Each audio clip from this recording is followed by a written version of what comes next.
Je vais en tout cas tout de suite céder la parole à Antoine Maître, qui est un ancien orthoprothésiste en pédiatrie, devenu ensuite orthoprothésiste animalier et donc qui a créé le cabinet Orthopia. Tout d'abord, avant de commencer, merci Aloïse pour ton invitation, d'une part sur le projet et puis aujourd'hui. Il va y avoir pas mal de détails techniques, mais qui n'ont pas pour vocation à faire une formation sur comment faire une prothèse, mais plutôt à montrer que derrière la fabrication pure et technique, eh bien, il y a beaucoup de petites choses auxquelles penser et de nuances. Donc, les prothèses, les orthèses et les orthoprothèses, ce sont les trois grands types d'appareils orthopédiques qui sont réalisés par le prothésiste, qui est le professionnel de santé, donc qui fait la conception, la fabrication et la pose de ces appareils, et puis qui ensuite va en assurer le suivi. Alors, juste pour explication, les orthèses et les attelles, ce sont exactement les mêmes choses. Hein. C'est deux mots, mais ça veut dire exactement la même chose. Alors, les prothèses, on connaît assez facilement. C'est qu'on a un membre qui est amputé et donc il faut lui redonner de la fonction. Les attelles, elles couvrent un spectre beaucoup plus large parce qu'on peut tout à fait demander à une attelle de corriger, de posturer, de protéger, de pallier à une déficience. Donc, elles ont un rôle beaucoup plus large et bien là, on n'a pas d'amputation. C'est-à-dire que c'est tout ce qui va se rajouter à un membre ou à un corps. Et les orthoprothèses, on est à mi-chemin. Ça ne marche pas. Si, voilà. On est à mi-chemin entre les deux, en fait. C'est-à-dire qu'on cherche à redonner de la fonction, comme sur une prothèse, sauf qu'il n'y a pas eu d'amputation. Donc voilà pourquoi on appelle ça orthoprothèse. On est vraiment à mi-chemin. Alors, Aloïse, je pense, m'a invité à participer à ce projet parce que en fait, j'ai exercé le métier de prothésiste à la fois chez l'humain et chez l'animal. Donc pendant 10 ans, j'ai exercé en pédiatrie, en travaillant sur de nombreux sujets, dont principalement le pied-bot chez l'enfant, les traitements curatifs de scoliose par corset, puisque les corsets de traitement de scoliose, finalement, ce sont des attelles ou des orthèses de tronc, mais ce sont des orthèses, voilà, ou bien, comme cette petite-là, les appareillages sur les malformations congénitales. Donc ça, c'est une orthoprothèse. Et puis, depuis que j'étais étudiant, j'avais envie de réaliser des prothèses sur les animaux, mais il se trouve que je n'avais jamais eu l'opportunité. Et donc, j'attendais patiemment. Et en 2016, on m'a demandé de réaliser une prothèse sur cette chèvre en Irlande. Et donc, ça a été ma toute première prothèse animale.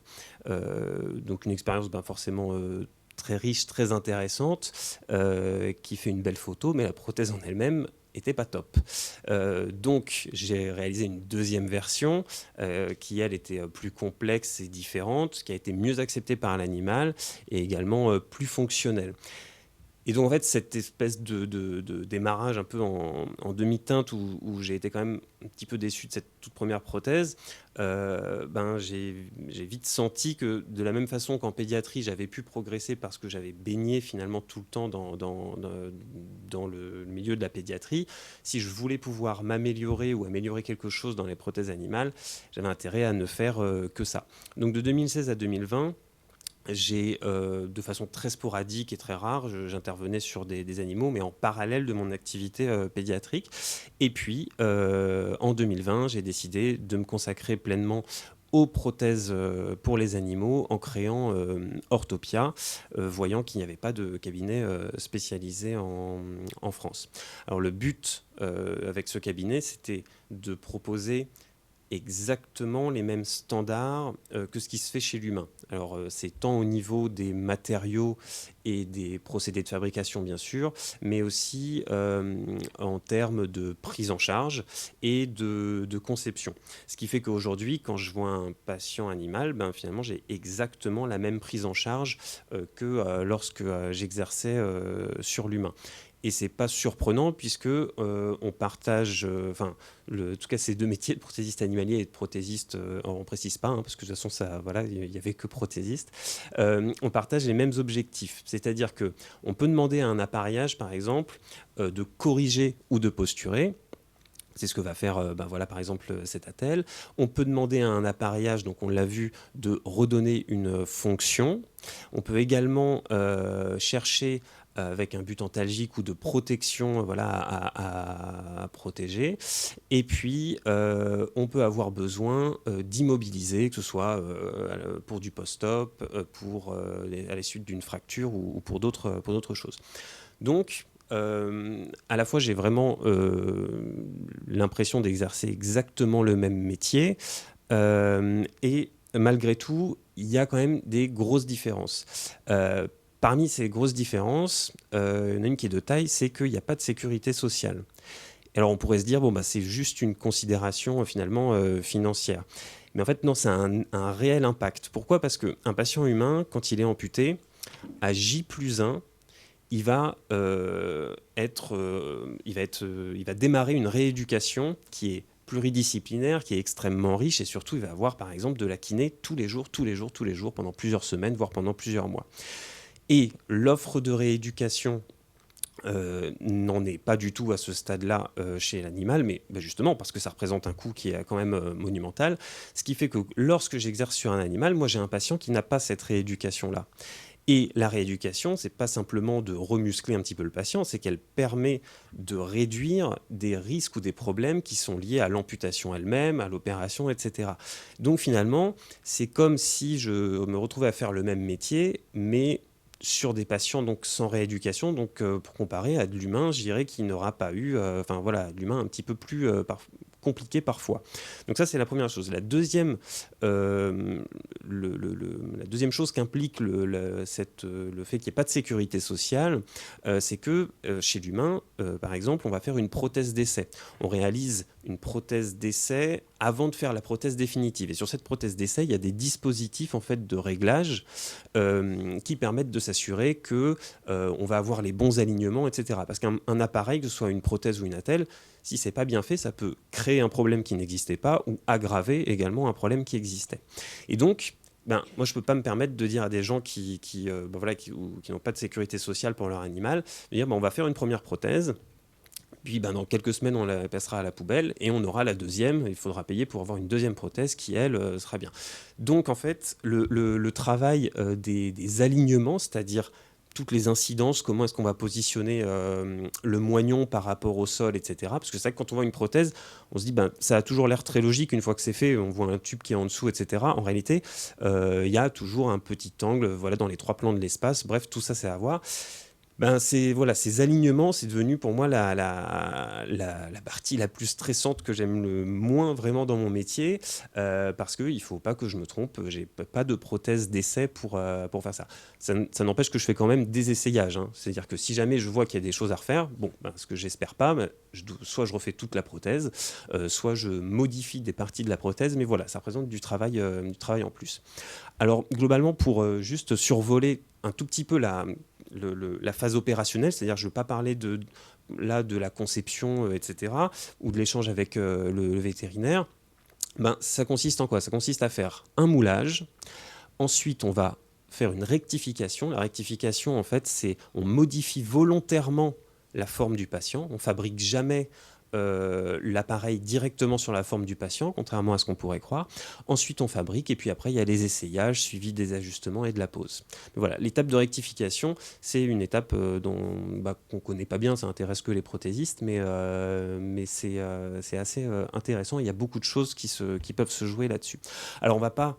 je ne vais pas développer chaque point, bien sûr, mais pareil, juste pour souligner le fait que derrière chaque étape, il y a plein de petites choses qui se jouent. On va développer juste l'étape du moulage. Alors, la prise d'empreinte, on parle de surmoulage en opposition au sur-mesure. Très souvent, c'est vrai que, bon, puis même quand on parle comme ça, hein, je suis le premier à dire oui, c'est des choses faites sur mesure.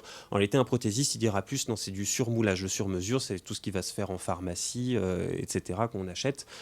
Mais voilà, donc c'est du surmoulage. Et quand un prothésiste va faire un moulage, une prise d'empreinte, en réalité, il a le choix entre un vrai moulage en plâtre ou bien un scan 3D. Et on entend de plus en plus parler. Alors, j'ouvre juste une toute petite parenthèse. La 3D, et là, je parle vraiment que pour mon métier. Hein, je parle pas, moi, je suis pas chirurgien ou quoi, ou d'autres professions. Je parle que pour ma profession. La 3D jouit d'une communication, d'un engouement et d'un marketing qui sont quand même pas trop justifié. C'est-à-dire qu'en fait, il y a un côté effectivement très ludique, très intéressant, etc. Mais ce qu'il faut savoir, c'est que la 3D, elle permet de faire, donc certes, peut-être moins cher, plus rapidement, mais elle ne permet pas, par exemple, de faire des choses qu'on ne pouvait pas faire avant de façon plus conventionnelle ou traditionnelle. C'est-à-dire qu'à aucun moment, en tout cas dans mon métier, voilà, on s'est retrouvé face à un mur en se disant ah si seulement, ah ben heureusement il y a la 3D donc on va pouvoir le faire. Non, c'est pas voilà. Par exemple, quand je fais cette prothèse pour une cigogne, c'est tout petit, etc. À aucun moment j'utilise de la 3D. Et je n'en ai pas eu besoin. C'est une prothèse qui est faite en silicone et à l'intérieur, il y a une sorte, on appelle ça une âme en carbone pour certaines parties plus rigides. Mais j'ai pas eu besoin de la 3D. Et donc, c'est vrai que parfois, on voit dans les médias en surtitre cet animal remarche grâce à la 3D. Non, c'est juste peut-être qu'avant, on n'avait pas envie de le faire parce qu'on s'était dit ça coûterait trop cher, etc. Mais voilà. Et la principale différence entre le moulage et la 3D, c'est que sur le moulage, on va avoir les mains sur le patient. Et en fait, ça fait une différence de taille. On parle d'ailleurs de moulage orienté.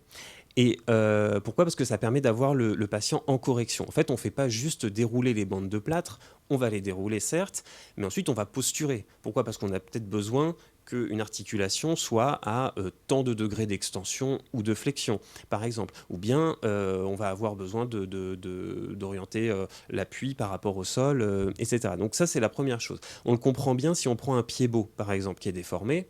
Ce qu'on a envie de faire sur un pied comme ça, si on doit faire une prise d'empreinte, c'est sûrement pas de la laisser comme ça. En tout cas, sinon, la telle de correction, elle va être elle va juste tenir chaud la nuit, mais elle va pas être très efficace.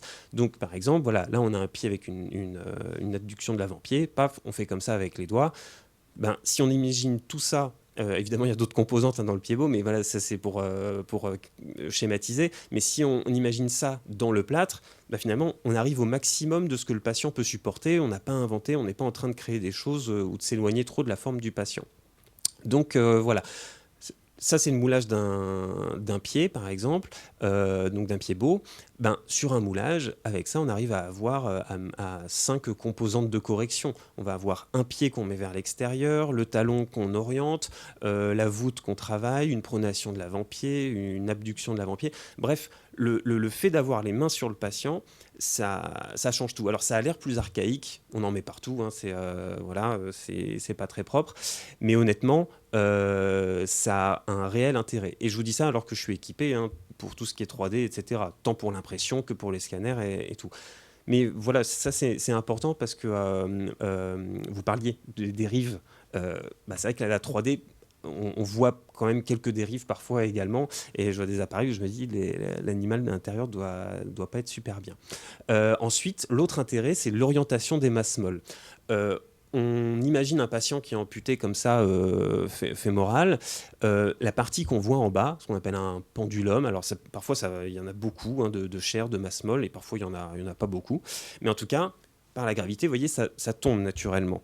Alors que la prothèse, elle, quand on va venir la chausser, on va avoir plutôt les forces à l'inverse, ça va remonter tout ça. Si je fais un moulage là-dessus, avec mes mains, ça me permet d'une part, ces masses molles, de leur dire non, ça je veux pas que ça se balade n'importe où, etc. Je veux que ce soit à tel endroit. Et puis deuxièmement, avec la contention du plâtre, je peux déjà simuler un petit peu cette emboîture, c'est-à-dire la partie qui reçoit le moignon. Donc ça, c'est assez important. Alors oui, voilà.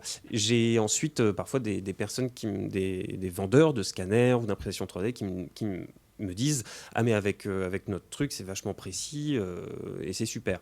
Ça, c'est ce que j'obtiens avec du plâtre.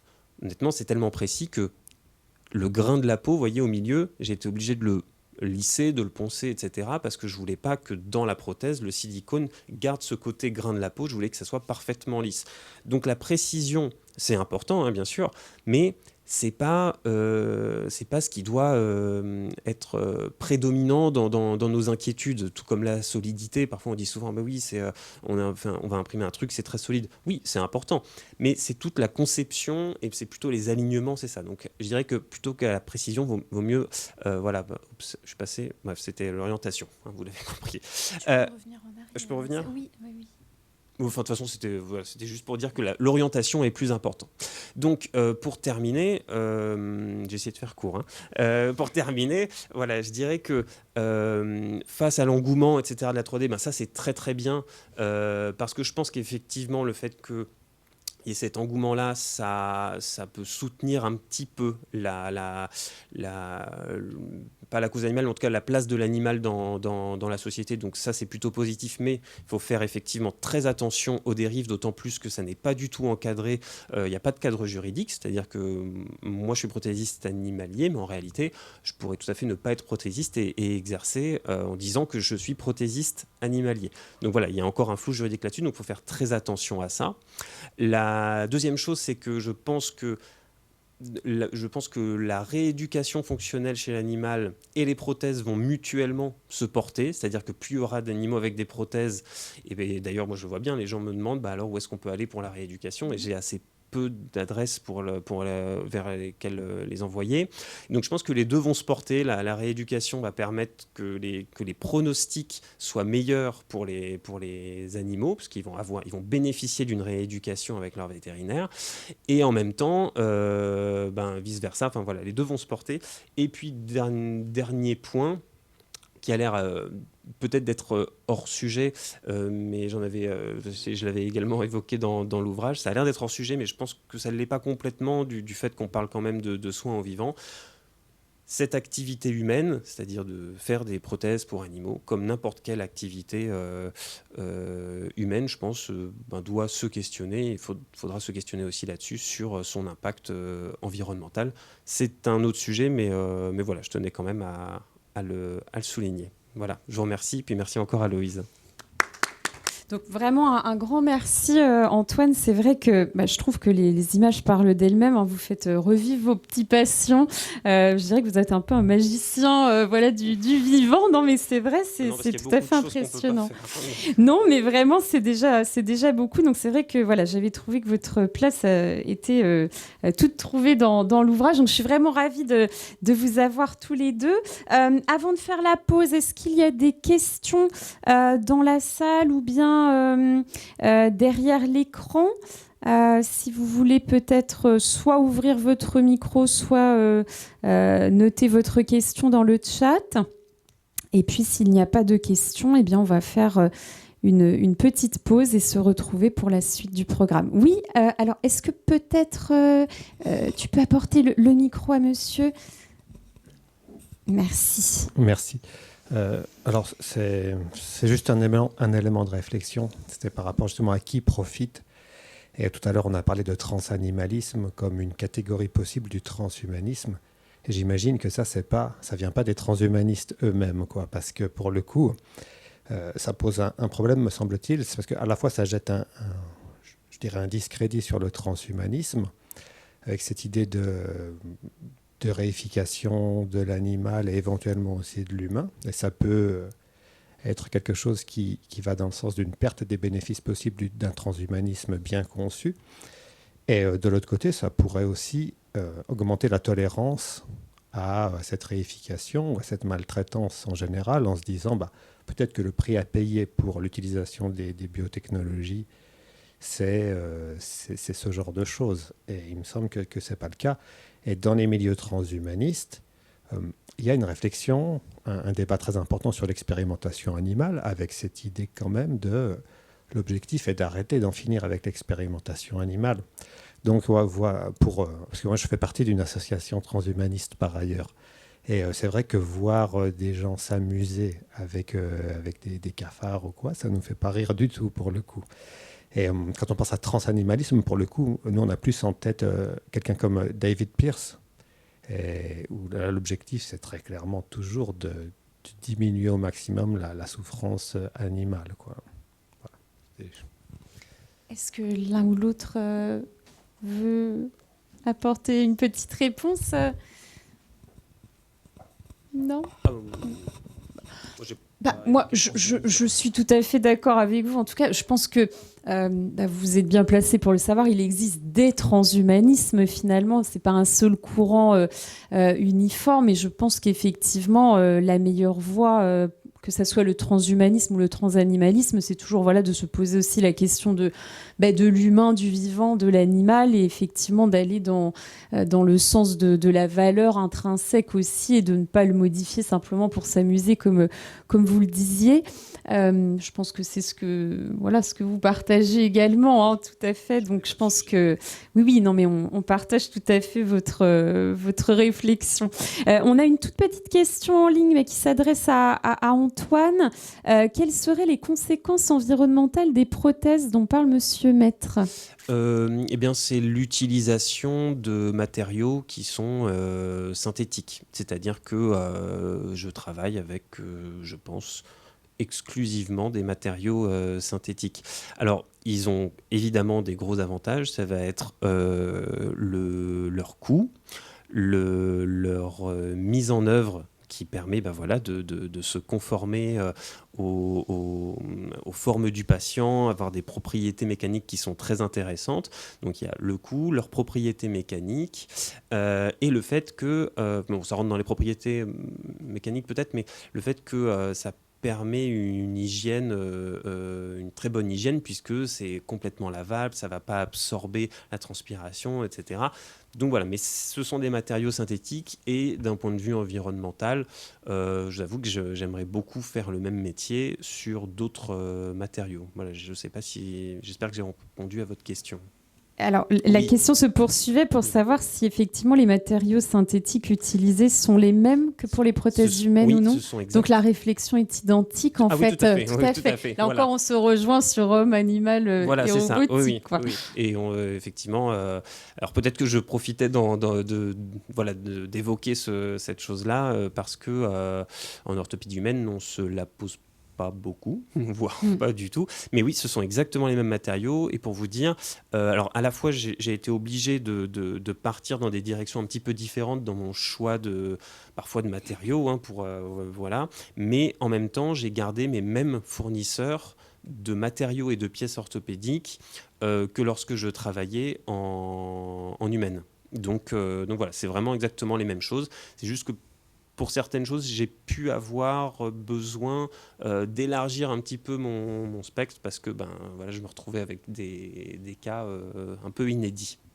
D'accord. Alors après, je vous invite, c'est vrai, à lire la contribution d'Antoine Maître, parce que c'est vraiment très détaillé dans la façon dont vous élaborez les différentes phases des prothèses. Donc ça peut aussi répondre à plusieurs questions peut-être que des personnes se poseraient. On a une autre question pour savoir si effectivement le développement de la protection, alors du robot chien précisément ici, n'entraînerait pas un risque au regard de la protection de l'animal. Alors effectivement, hein, c'est ce que j'ai dit moi dans mon intervention. Alors robot chien ou robot animal de façon générale, c'est vrai que il faudrait pas qu'on protège davantage finalement le robot animal que l'animal en lui-même. Donc ou alors vraiment d'envisager effectivement que cette protection puisse agrandir, ou tout du moins élever effectivement la protection de l'animal et pas l'inverse. Donc effectivement, je pense que ça pourrait être risqué de l'envisager sous cet angle. Est-ce qu'on a d'autres questions ? Oui, alors on a notre collègue David Fonseca qui va intervenir juste après. Alors peut-être est-il très en colère parce que nous avons dépassé le temps. Alors David. Merci. Une question pour vous, s'il vous plaît. Est-ce que vous considérez que vous êtes simplement dans la réparation, où il y a un moment de bascule pour vous, où vous seriez plutôt dans l'amélioration. C'est souvent la frontière que l'on place, c'est le curseur que l'on place pour ne pas verser dans, pour le coup, le transanimalisme. Voilà, elle se situe quelque part pour vous ou pas du tout? Je suis clairement que dans la réparation. C'est une bonne question, c'est-à-dire que je ne peux pas vous dire que c'est volontairement que je me suis fixé la limite d'être que dans la réparation, mais c'est que techniquement, je ne peux pas être dans l'amélioration. En tout cas, je trouve. Voilà, j'ai l'impression. Peut-être qu'un jour, effectivement, ça le serait. C'est pour ça que, vous voyez, j'y avais jamais pensé. Mais moi, j'ai l'impression d'être que dans de la réparation. Je vous faisais cette réflexion parce que je pensais à cette célèbre prothèse d'un coureur de 100 mètres, Oscar Pistorius. Je pense à la même chose. Et voilà, et on a souvent dit on avait été dans la réparation. Et puis à un moment donné, il y a eu un débat sur les performances qui étaient les siennes, Oui. de la part des autres coureurs de 100 mètres Exactement. qui concouraient avec lui, que de considérer qu'en vérité, de la réparation, on était passé à l'amélioration. Et oui. Et voilà, c'est raison pour laquelle je pose la question. C'est exactement ça. C'est-à-dire que je pensais à la même chose quand vous en avez parlé. Oscar Pistorius, avec les lames en carbone, en fait, offrait vraiment un rebond et une restitution d'énergie qui, il était sur ressort, quoi. Là où les autres sont sur tendons et talons. Donc c'est sacrément différent.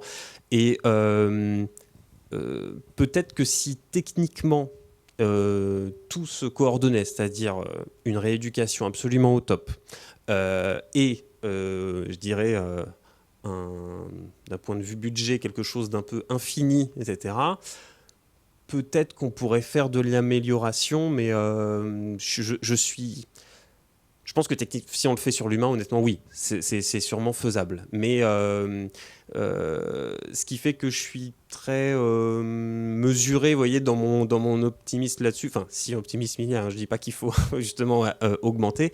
C'est que quand je vois les difficultés en fait que je rencontre déjà au quotidien, clairement, c'est vrai que la question, je me dis non, je fais de la réparation pure et je n'arriverai même pas, je pense, à faire aussi bien que la nature, c'est-à-dire tout simplement à ce que l'animal, quel qu'il soit, en fait, que ça soit comme si c'était son membre